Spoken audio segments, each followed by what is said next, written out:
Thank you for joining us. How are you doing today? Very well, Charlie. Yourself? I couldn't be better. I look good, don't I? Kenny, so how are you handling this whole, wanted to first ask you how you're handling the whole pandemic, the crisis going on, and how's your health? Oh, I'm okay. It's difficult to handle it. It's good that we've got 4 or 5 of us in the house. So that helps to pass it, and we're fortunate, a lot more fortunate than many others. You've got a bit of garden you could play in when you were in lockdown, and it's even gone better. The golf course opened today. Oh, so fantastic. You can get yourself out and about a little bit, but at the end of the day, you've got to be careful because you could be hurting somebody else. Oh, Absolutely. Kenny, when you went into hospital, you caused a lot of consternation around the world. Everybody was praying and pulling for you big time. And I don't think anybody doubted that you would come out of it on the good side. But what was it like?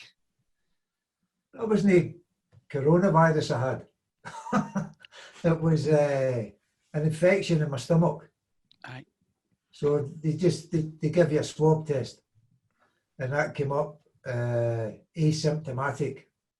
So whatever that means. The way we were looked after was fantastic. So right, we're very lucky here. We've got fantastic NHS.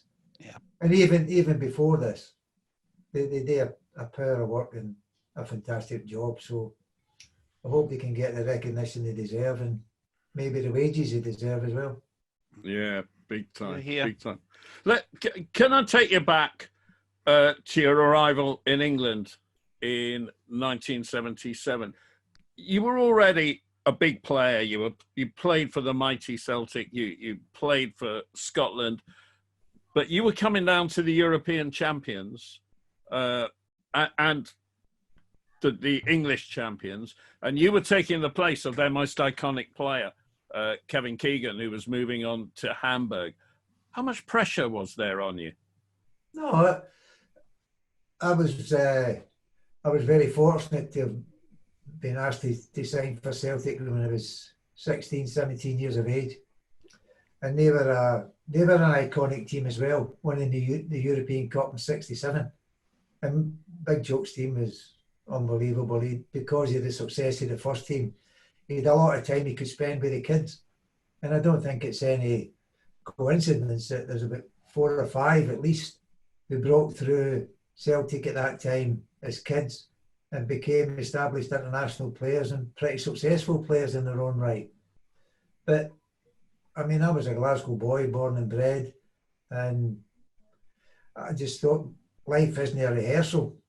You only get one go. So I would love to try and see what like it would be in England. And that was the only reason I left. No, because Celtic were brilliant to me. They were fantastic the way they looked after us, and Big Jock was brilliant. So it wasn't as if I was unhappy. I was just nosy to see what like it is down south. And how important was it that same summer, I think Alan Hansen, another Scot, joined, and in the following January, Graham Souness, a third Scot, joined? Big Al joined in April 77. I came in August 77. Graham Souness came in January 78 after we get beat at Chelsea in the Cup 4-2. So, but I don't know why he was cheering, because he didn't half improve us. Clive Walker, 2 goals. Oh gosh, this is. I could talk you through it, but I won't. I wanted to ask you before you go, Ray. I just wanted to ask you about Jack Steen.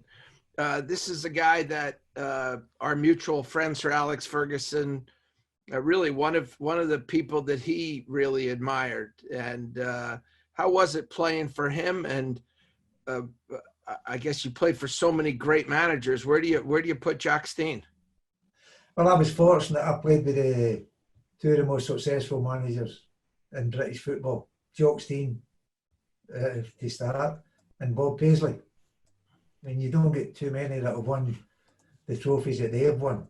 But he had a fantastic knowledge of football, Big Jock, and he was probably a good bit ahead of his time.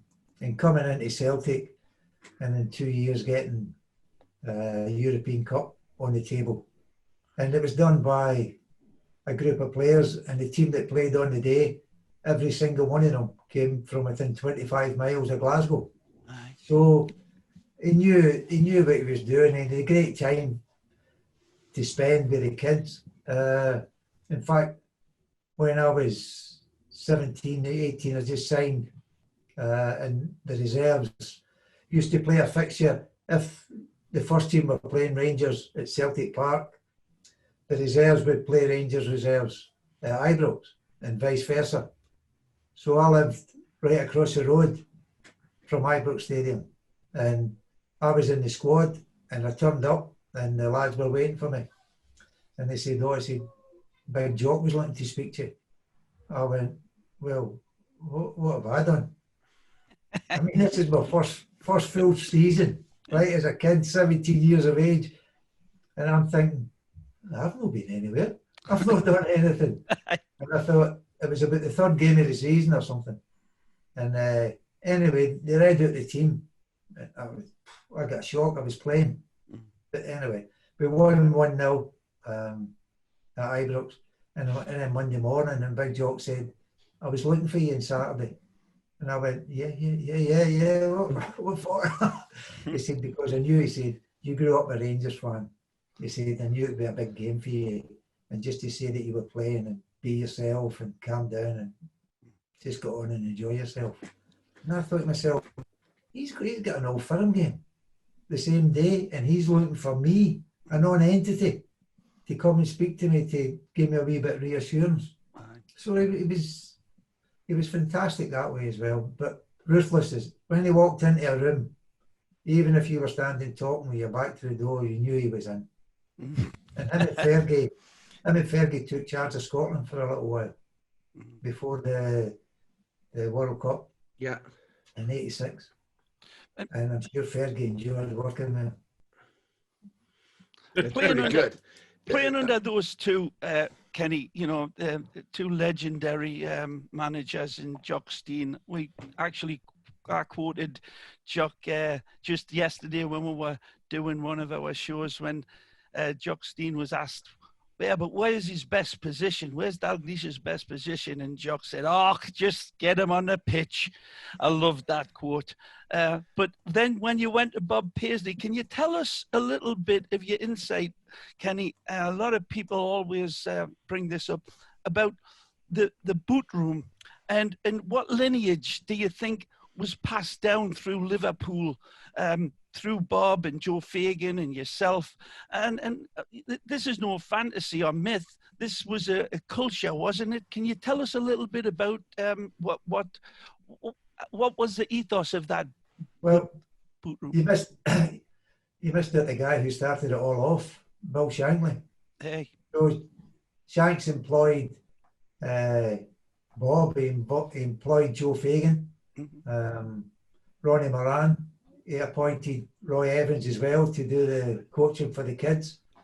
So everybody that's been involved at Liverpool Football Club that's had any success or had enjoyed themselves, we should all look up to Shanks and thank him for what he did for the football club, because he set it on its way. Right. And he was ultimately responsible for the people that came in there. And they had this boot room, and it was literally what it said, a boot room. There was boots hanging up. There were hampers lying there. They sat in the hampers. They had the metal erected shelves, and they just put stuff in there. And if somebody came in the door, they'd put their whiskey glass behind one of the uprights so nobody could see they were drinking. But it was a real think tank for them, and it was for afterwards, after the game, it was to give the guys who we were playing against, the coaches, a drink. And I didn't know, because we weren't allowed in there, the players. Well, we just wouldn't go in there out of respect. But when I became manager, and I went in once and I said, "I can't come back here." I said, "I'm not clever enough to be in here." Because the guys who we played, like maybe obviously we won more than we lost, so we were fortunate. But if we won, they'd always come in and say, "Oh well, that's us got a job for another week," and that was their attitude. They were humble, but at the same time, they were detective inspectors as well. They could grill them and find out what players they had that they thought were any good, or any kids that nobody had seen or heard about. That they were unbelievable at it. They were unbelievable, and it was all for the benefit of the football club. And they used to write down the training session from every day, the weather, the numbers that trained, anybody that was injured, what the injury was. They were so thorough, and to this day, they still have the A4 books.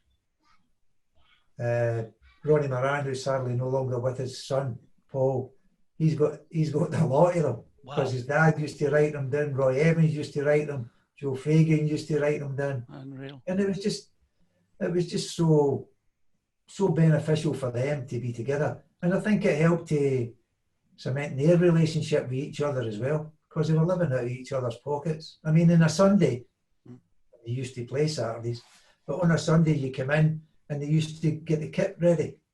Or if some bit of kit was ripped up, Joe Fagan would take it home. His missus would stitch it up.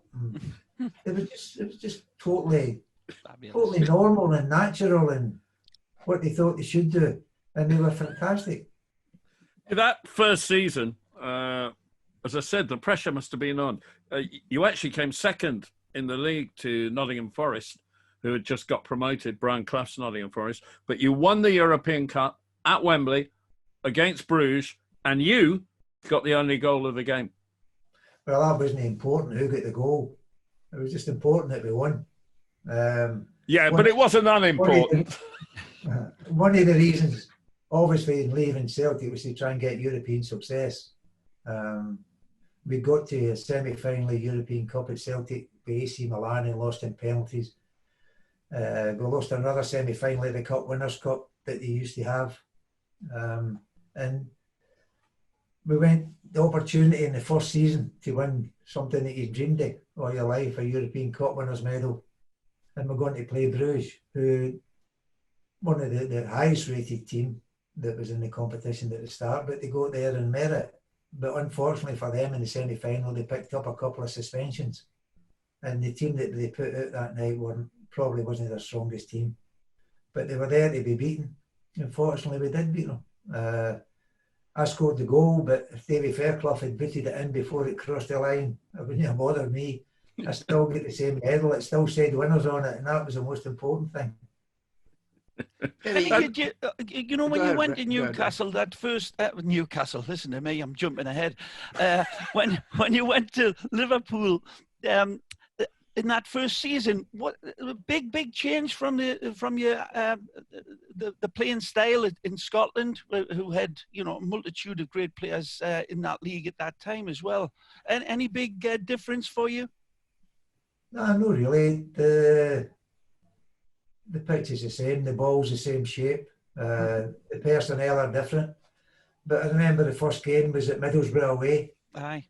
And we got a 1-1 draw up at Ayresome Park. We came back to play on the Tuesday at Anfield, and we were playing Newcastle. Aye. And Newcastle had a decent side, but there was a young boy playing called Tommy Craig. Aye. Glaswegian, Scotland. I grew up with Tommy since we were about 12, 13 years of age. Aye. We played in the same schoolboys team, Glasgow schools, and then we played for Scottish schoolboys. As my hero, Kenny, when I was at Newcastle, I didn't know that you had played with him. What a great lad, no, Tommy. Aye. And we came out the dressing room, the two meet, and you walk down the steps, and this is Anfield sign was there. And I said to Tom, I said, Jesus, wee man. I said, that sign's supposed to terrify you. I says, I'm absolutely petrified.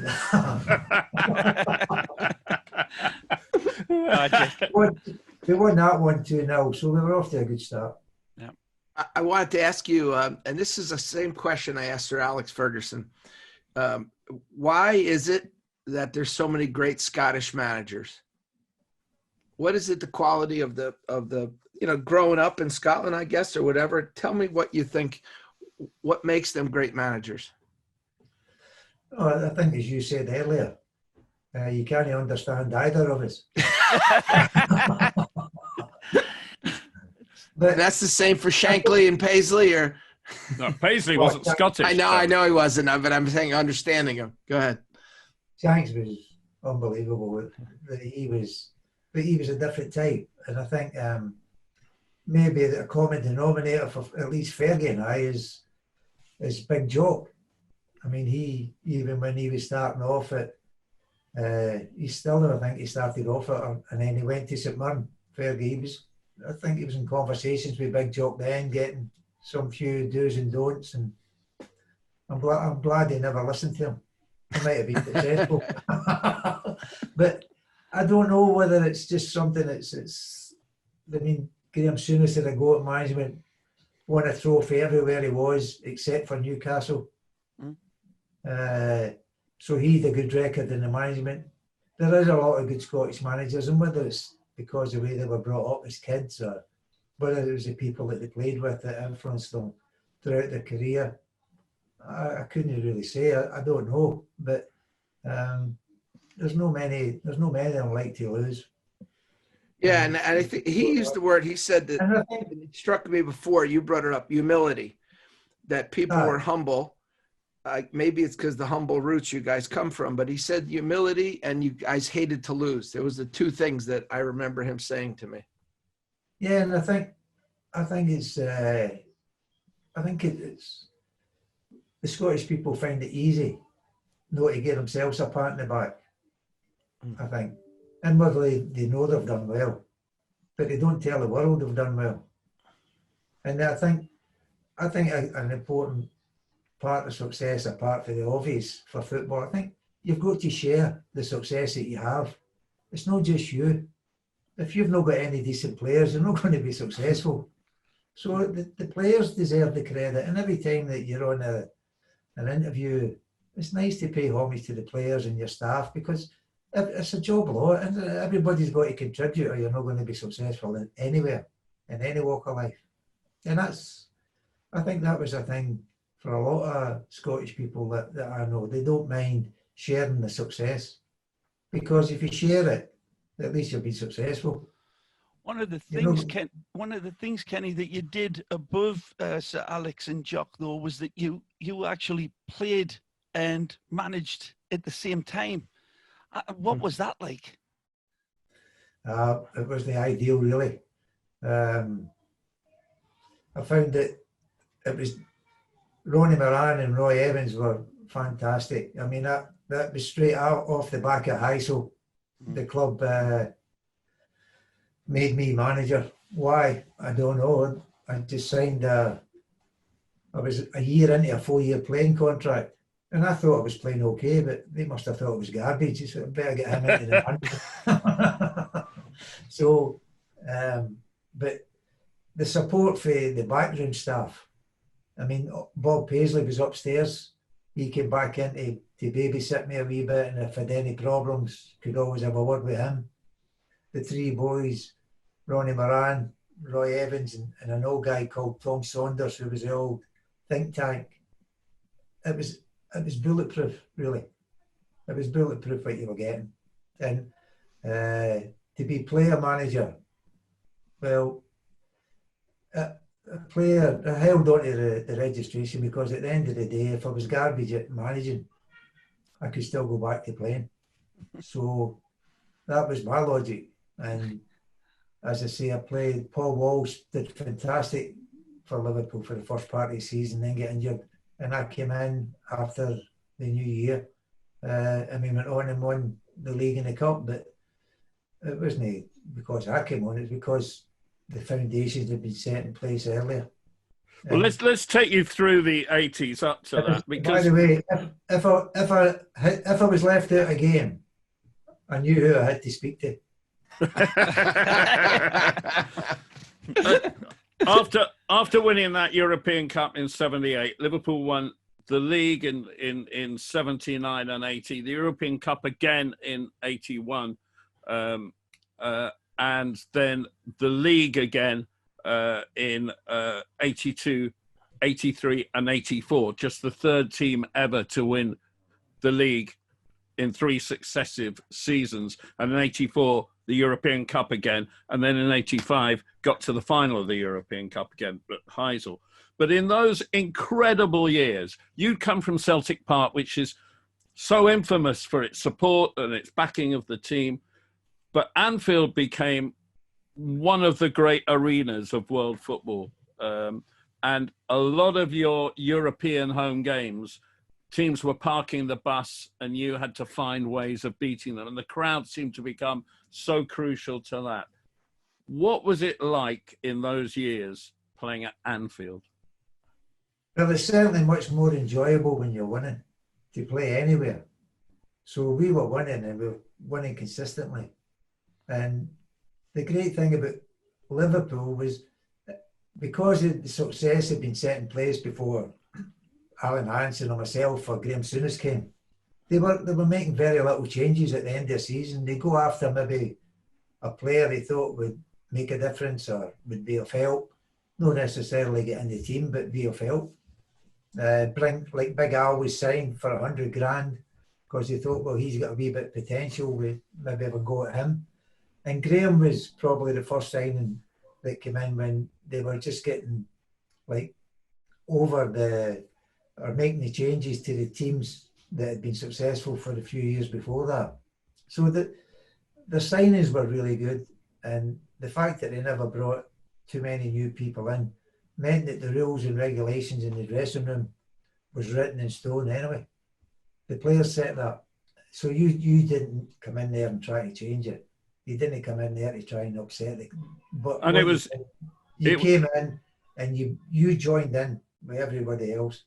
And there's never been a team that's been successful that's had a bad dressing room. You need a fantastic, strong dressing room to be successful, and we always had one. Around 82, 83, the guy who got himself established in the team next to you up front was Ian Rush, and you became one of the great partnerships. Well, he was fantastic, Rushy. But you know yourselves, in the dressing rooms, it's pretty lively, and the banter's flying about, and Rushy was getting the brunt of the banter. He tried to grow a moustache. I think it was with eyebrow pencil. he was getting, and it was getting a wee bit heavy for him. And I think he actually went to see the manager to say, I want to go on the transfer list. And Bob went, aye, okay. And that was it. So then he played, I think his first 6 games, he never scored. He played in the League Cup final replay against West Ham at Aston Villa. And he did a great game, but never scored. But then after the 6 games, he couldn't stop scoring. And he was brilliant. He was a great, not only goal scorer, and he's not just a goal scorer, he was the first line of defence for us. Because we used to line it up and say, wait till it goes to the guy. We used to identify before we went out. But guys, more nervous with the ball at his feet, and let's try and get it over to him. And once it goes there, Rush, if you're anywhere near him, you'll need to sprint, because I can't sprint. So you sprint and try and get it. And he was brilliant, closing down, and a great finisher, and worked really hard. So they've had a lot of great strikers through the years at Liverpool, and Rushy was certainly one of them. They said that you talked about every year they brought in 1 or 2 players. It seemed like everyone fit in seamlessly. And I guess, in any great team, everyone knows their role. But, you didn't have so many outstanding superstars. You had a few, yourself included, Souness included, But I think that it was really seemed that more the sum of the parts made the team great. Yeah, but also everyone can have an opinion about who was a better player, who was the most successful one. That didn't matter in their dressing room. It didn't matter. If you got the publicity, then it didn't wear. You never get carried away. You just went back out and you knew the next week it might be somebody else that gets it. I mean, you used to get marks out of 10 in the Sunday paper, and they used to come in the Monday morning and they used to have arguments about how did you get 7 and I only get 6. And the patter was brilliant, and the camaraderie was brilliant. And the most important thing is any success that we got, it was shared. Everybody shared in that success. There was no arrogance, no big-headedness. Nobody thought that they were better than anybody else. I think that's what I was alluding to earlier, Ken, when we were talking about the boot room, that humble nature. It seemed to have been almost passed down in the additions of Liverpool Football Club, despite all of the success intermittently. Can I ask you some personal questions regarding your time as a player? The best player you played with, the best player you played against, and I know it's an awfully hard question. Best player I played with.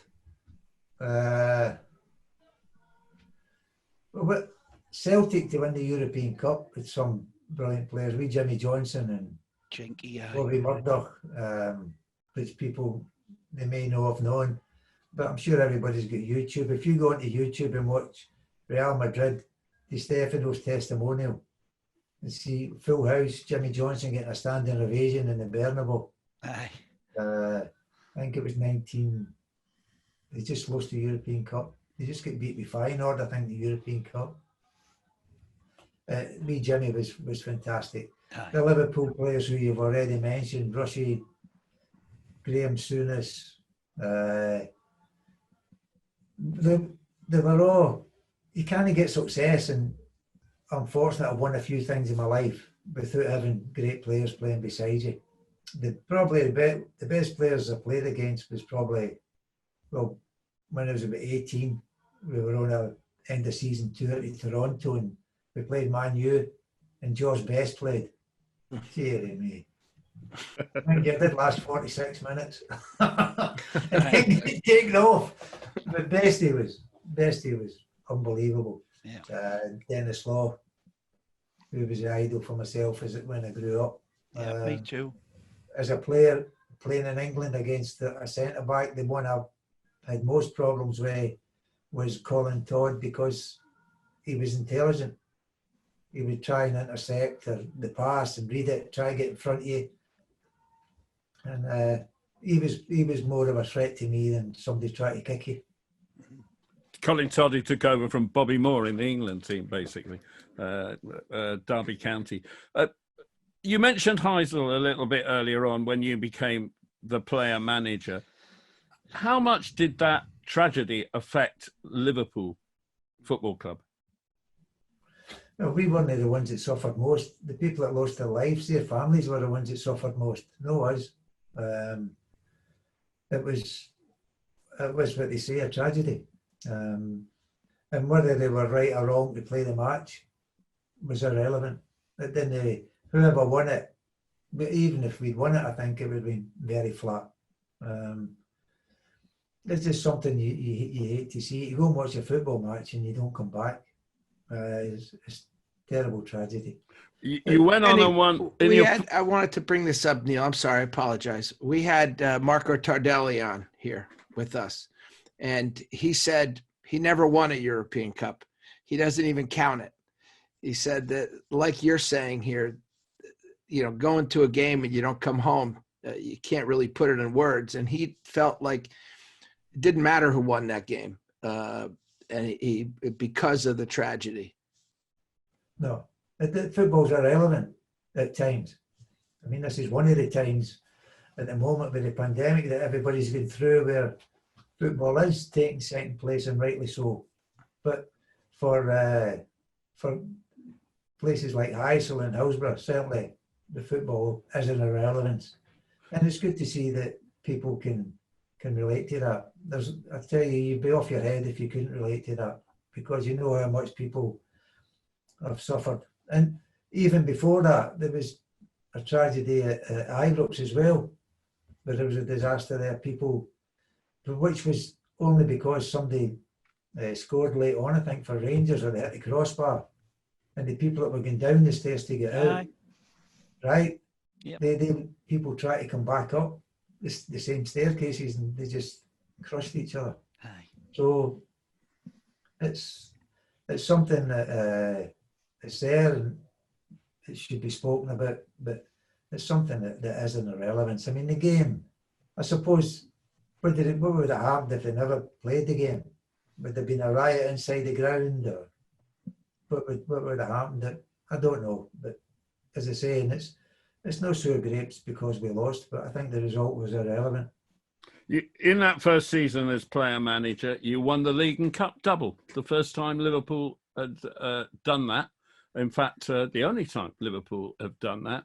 And I hate to recall this because it pains me so much, but Liverpool won the league at Stamford Bridge with a 1-0 victory, and Kenneth Dalglish scored the goal. Player manager scored the goal. I had to make a contribution sometime in the season. So Liverpool ploughed on. You were at the top of the tree. It was an incredible time, but you'd lost Europe after Heysel, with the English clubs being suspended. And you won the league again in '88. And we must just focus on this team, because what Charlie was saying earlier, the Liverpool team was brilliant and methodical. But you produced a team in '88 as the manager, with Beardsley and Aldridge up front and John Barnes on the left wing, that people called the dream team, and played some of the greatest football that the top flight of English football has ever seen. That must have been some achievement to get that team together. Well, 85, 86, we did the double. 86, 87, nothing. We never won a thing. And the board came and said to me that there was some money available. Who would you like? And I said, okay, I'll come back to you. I went away and gave them 5 names. And we were fortunate enough to get 4 of them. We got John Barnes, Peter Beardsley. We'd signed John Aldridge in the January because Rushy was going to Juventus. And we needed a replacement for him. And we signed Ray Houghton in October after the season started. The one we never got isn't important because he didn't come. Just as well he never came. He might have won a couple of medals. But, it's like the fifth Beatle. They came in. they came in and they were unbelievable. The football they played, and although John Aldridge, who we signed, was absolutely perfect fit for the way that the rest of the team played. Peter Beardsley dropping off, John Barnes gone down the left wing or even inside left position. The ball's going in the box. There was everything going on, but we needed somebody in the box that was going to finish it. And John Aldridge did it with great aplomb and fantastic consistency. So that was probably the first season where Liverpool had gone out and brought in 3 or 4 players that were going to go straight in the first team that year, because we'd won nothing the year before. And you went into the following year, obviously top of everything, and Hillsborough happened. Just how much did that change Liverpool Football Club? How much did that change you? Well, I think obviously the day that it happened, it's no hindsight. It's a fact that it could so easily have been avoided. We asked if we could change ends because the season before we'd played, and there was a wee bit of a problem even then that fortunately didn't result in anything. But if they'd have listened to the people who were more knowledgeable than themselves and more experienced, then maybe that would have been avoided by either change of end or change of venue. But it was something that, as we said earlier, the football became an irrelevance. The families became the important. For a change, from them being our supporters, we became their supporters. And everything we could do, or anything we could do to help them.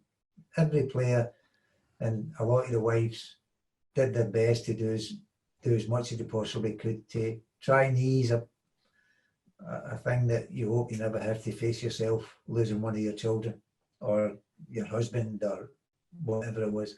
And the whole city came together, the whole football fraternity came together. The people from Everton who, even some of the supporters hadn't even stepped, although they live in the city, hadn't stepped a foot inside Anfield. They came along to Anfield to pay their respects. So the whole world of football got together, got round about Liverpool Football Club, because it wasn't as if it was hooliganism, it was just bad management that caused it. So everybody got behind them, everybody supported them, and obviously it's a bit of a disgrace that it took nearly 30 years to get what they wanted and what they should have got many years ago. But the families are the heroes. They've been the ones that have been, their lives have been led through this, has dominated their lives, and so it would have if it was yourself, you would imagine. So everything, the families are the Hillsborough people. They won't ever leave Liverpool Football Club, and Liverpool Football Club won't ever leave them. So everybody got together, and it was fantastically reassuring to see how people can get together and how people in a time in need, when you need each other, you're there for each other, and we'll always be there for them. Well, Kenny, you know, what you did on the football pitch, what you did as the manager, I don't want you to be as humble as you are in that, because, and I know it's just in you and it's in your soul, but what you did for the club and what you did for those fans and those victims' families, and what you continue to do for Liverpool in the aftermath of that disaster, that catastrophe. United is a big part of it. How can they knight a king? First of all, I don't get it. Kings can be knighted, can't they? I don't think so, Charlie. How can they do that without you even negotiating? No,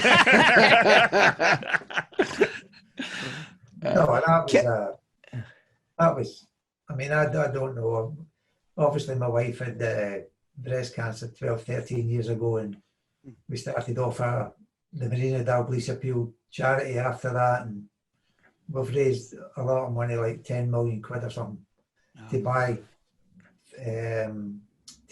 machinery for the hospital for the cancers. We've built a place called Larks, which is a retreat for the women to go to during the week, Mondays and Wednesdays, and they get their recce, they get their nails done. If they've any hair, they can get their hair done. Just a bit of pampering and spoiling. And so, I mean, I don't get involved much in that, although if there's a charity going, it's usually I'm in the garage looking for what we can put up for an auction. So we've done a lot of that to help people who you would think that if you're able and capable to help, you would help. So we've only done the same as for us, but only done for others what we were brought up to do, to help people who you possibly could, if you could. And if you can do that, I don't see any reason why we can't. And that's, I don't know whether Marina should have been given a damehood instead of me being given a knighthood, but it no matter.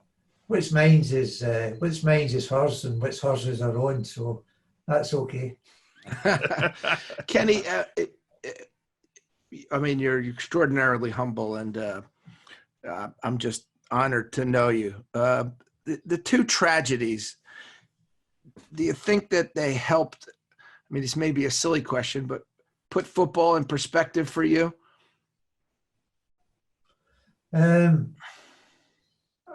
I would never have. I wouldn't have needed anything as disastrous as those two things, ISIL and Hillsborough, to put football in perspective for me. No, I think there's a lot of things. Football's important when you're playing, but you've got to get there in a fit state to play. I mean, it's like now, isn't it?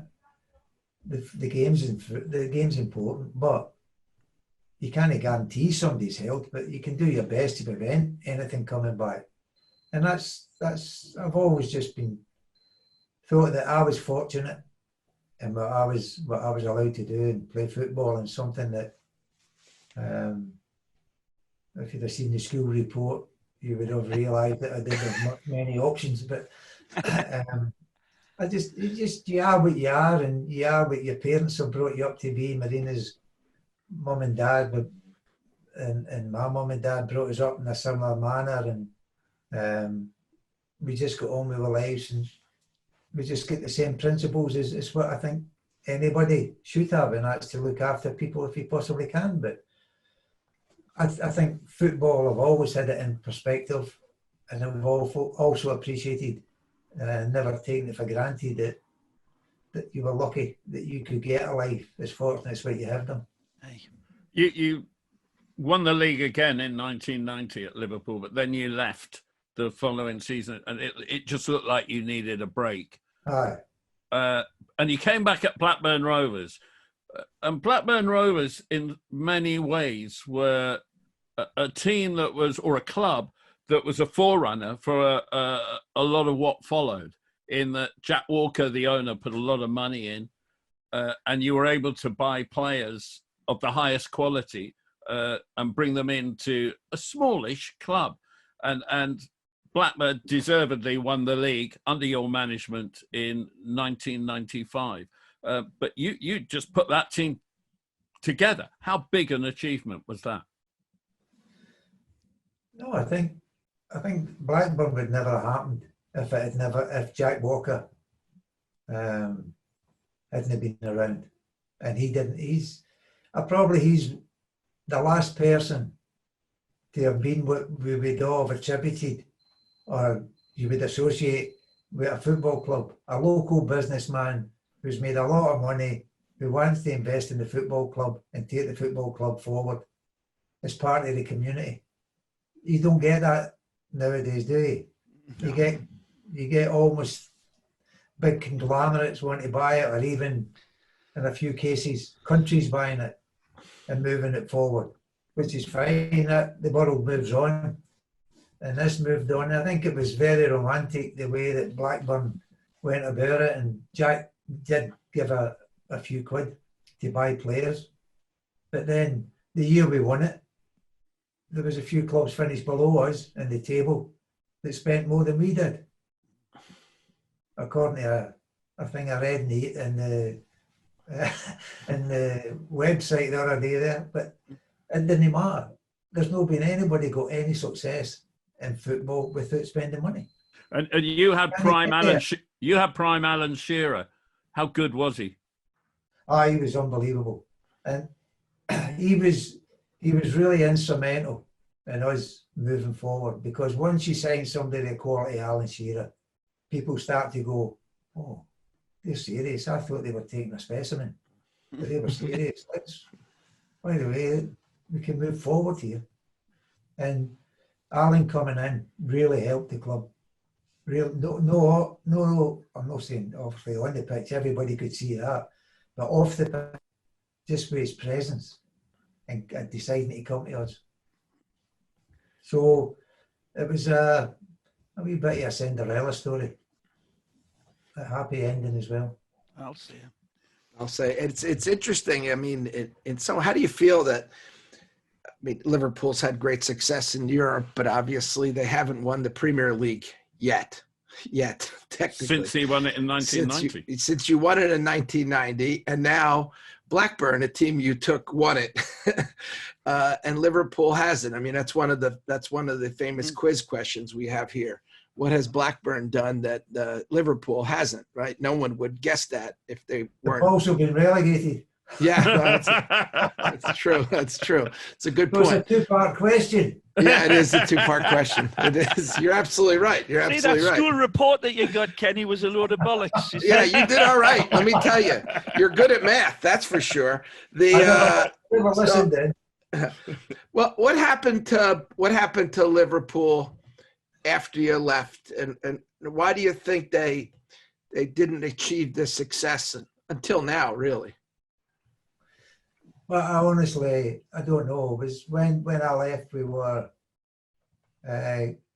top of the league, and in the 5th round, I think, of the FA Cup, and going to Goodison for a replay. We just drawn 4-4 4 each, was it, with them, and we were going back there for a replay.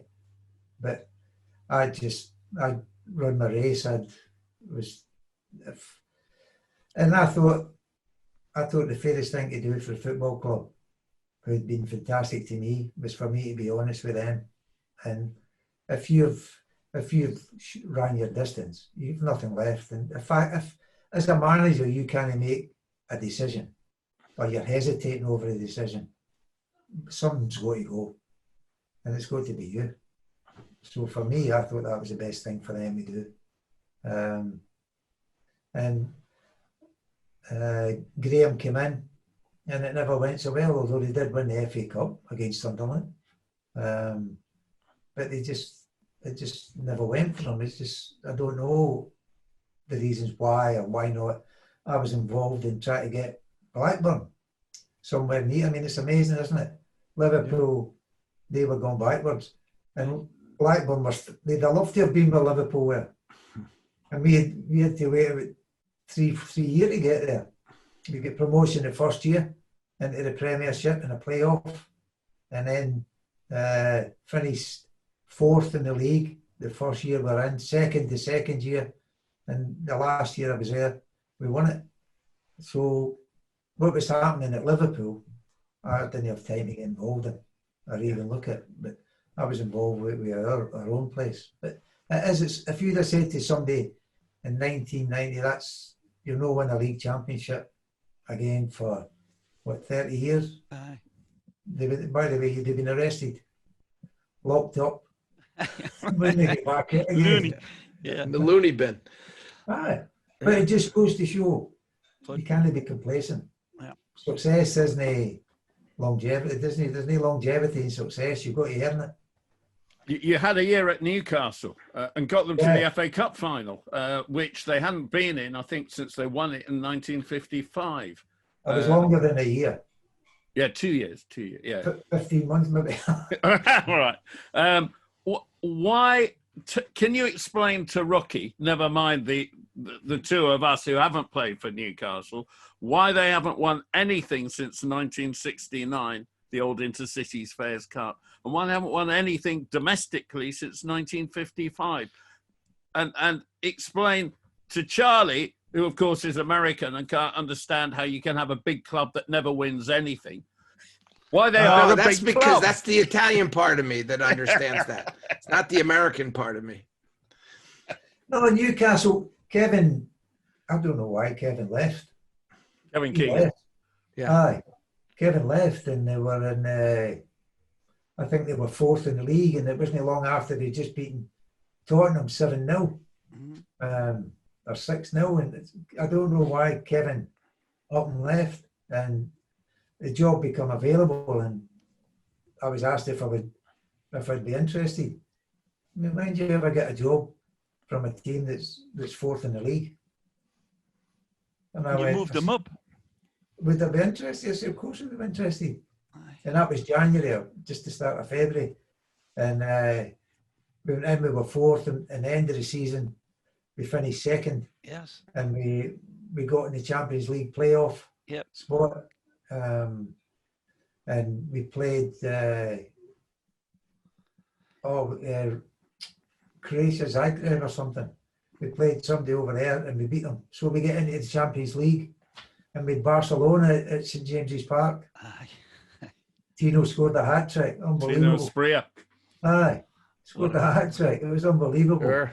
But I loved it up at Newcastle. I loved it. Freddie There's Shepherd.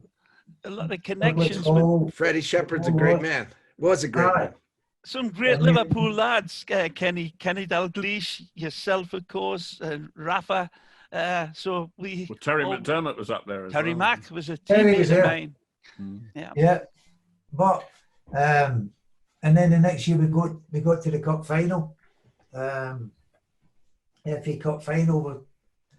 I think we were a wee bit unlucky. We were 1-0 down, and I think Speedo hit the bar at the post, and Shearer did the same, and then they got the second goal, and that was it. That was it, more or less finished. But it's a fantastic football club, and it's not just, when you look at the people who have been there and managed, every single one of them have won something. Ruud Hullet went in after me, the success he had at Chelsea. Graham went in after Ruud, the success Graham's had. Yep. Rafa went in. I know he got a promotion for the Championship up into the Premiership. And did so Bobby Robson. To keep him up there. Bobby Robson, what did Bobby? He's won everything apart from the lottery, I think. So I don't know what the reason is. You couldn't put your finger on it and say that's it. The passion and the commitment they've got to the club is unbelievable. The fans, and if they were to ever get anywhere near a trophy or near going for the Premier League title, by the way, you wouldn't get anywhere near that ground. It would be absolutely packed. And for 50,000, it's in their blood. It's that the game, the match day up there is like the old days. It just takes focal point for everything in the week. That's all they're looking forward to, going to the game. And I noticed when you played in London, the support in London for Newcastle was enormous as well. They sold out everywhere. No, it said it trials and tribulations, but for me, it was a fantastic football club to go and work for, and I was just disappointed that it didn't last longer than I hoped it would. Kenny, you've been so generous with your time. We just want to ask you a few questions about present day. Fenway Sports Group, they seem to have gotten it right. They, well, I lived as a fan through the Gillette Hicks moments. I'm an AC Milan fan. You broke my heart in 2005, and many of those other players, you broke their heart too. But for the most part, it really hasn't been until Klopp, at least for domestic success, has brought really domestic success to you. Well, Rafa was brilliant as well, getting that Champions League win. Brendan went close 1 year, just tailed off at the end. Jurgen came in, and although it's not been presented yet, they've won the league and everything other than the presentation. I mean, it's really unfortunate for them that this has happened, but they just have to be a wee bit more patient. But the Fenway Sports Group have been fantastically supportive to each and every manager that's been in there. They sacked me first. You were back as manager, and it has to be said. I didn't say anything. I didn't say it. It has to be said, between 2006, when Liverpool won the FA Cup, and 2019, when they won the Champions League, the only trophy they won was in 2012, when you were manager. Domestically. And Chelsea beat us in the final as well. Yeah, we did, yeah.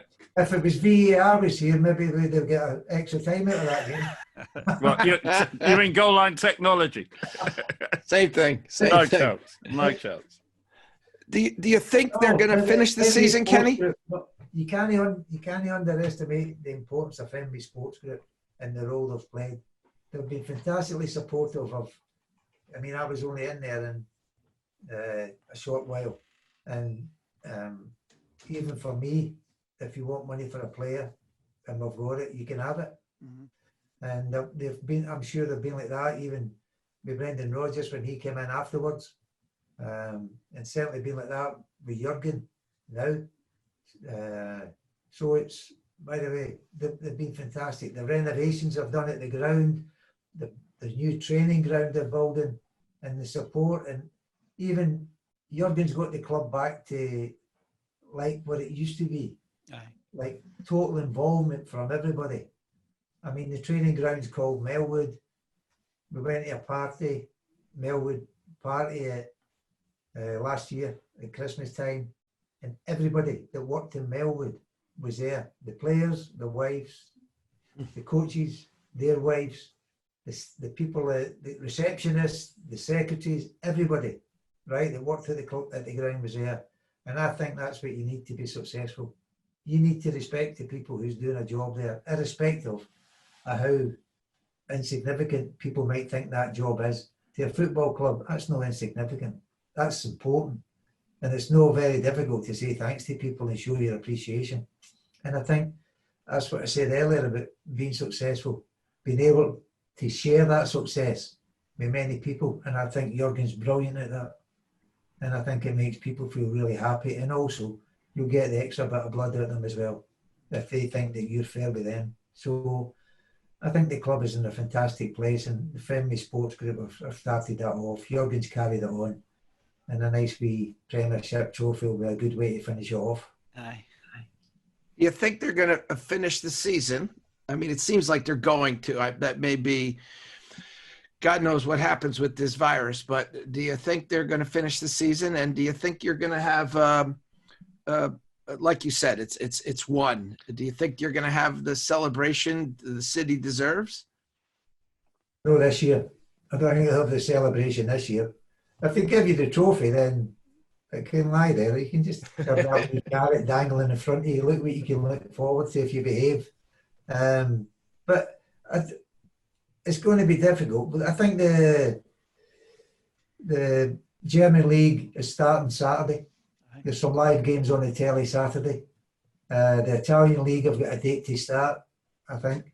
The Spanish league. So if the other countries are getting up and having a go, then I think the least you can do is have a go. Obviously, bearing in mind that health and security is very important for players and everybody else involved. Get that right, see what happens and see how you feel, and then decide if you want to call it quits. I mean, I don't think it's too difficult to ask that. And I think for the clubs, their concern would be if they don't fulfil their obligations in the season, if the games don't get played, television are going to look for their money back. And so are the season ticket holders. The people that have paid to watch the games, they'd say they paid to watch a Premier League game. No a game is going to be ruled null and void. So financially, which is not as important as somebody's health, financially it could be a severe blow for the clubs if they don't play it. Kenny, they've been a wonderful team. Their success has been in face of that tremendous Manchester City team as well. But it seems that we're living in the era of the Klopp now, and that's how predominant they've been in this league runaway that Liverpool has carried out this season. It's just been they've moonwalked to this title. How would they match up against your 80s team? I think they'd win because we're all about 60, 70 years of age.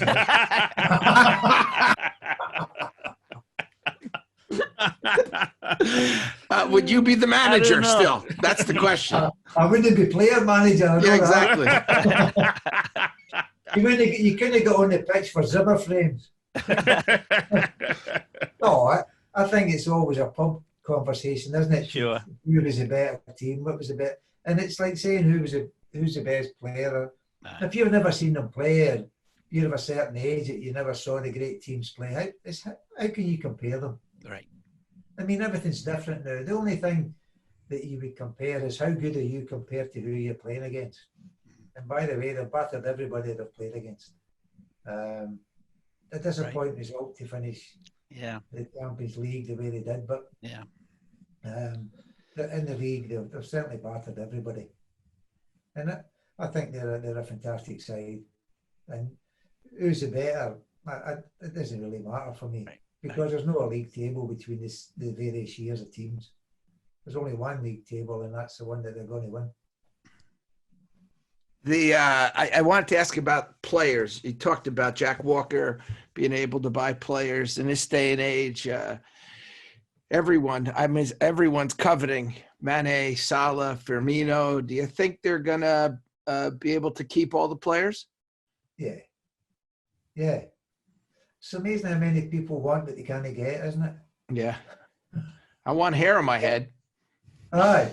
Well, you've got a better chance of that than somebody has to buy one of those 3 players. No, Well- Dale, Liverpool are in a fantastic position. I think the difficulty that they might have is trying to bring somebody in. Mm. Why would you come in if you're not going to get a game? You know, if you're a top player and you say you want to come sign for Liverpool, well, he's a fantastic, but where am I going to play? Aye. I mean, if you're in that position, I never had that problem. Kevin had left, and when I was asked to go to Liverpool, well, it was to go because Kevin had left. Right. So I never did. There was no problem for me.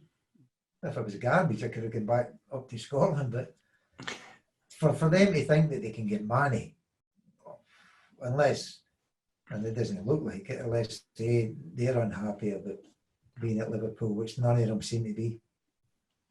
Eventually, like everything else, they'll change round a little bit, but I can't see them getting the players until and unless Liverpool want them out rather than they want out.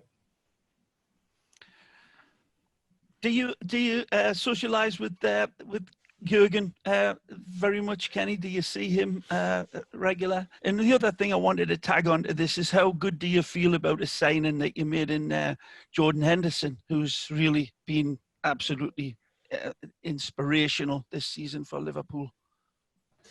Well, Jordan was only a young boy when he signed. He was, 19 or 20, I think. He might even been captain at Sunderland. Yep. But I went to see a game to watch Jordan. And you don't watch the game, you watch the individuals. And by the way, it was a poor game, but he was the only one that made a decent pass. So I thought, that'll do, mate. You can go and get him. So, as I say, it was difficult for him at the start because a young boy coming in. But by the way, it shows you the power of strength mentally he is. Aye.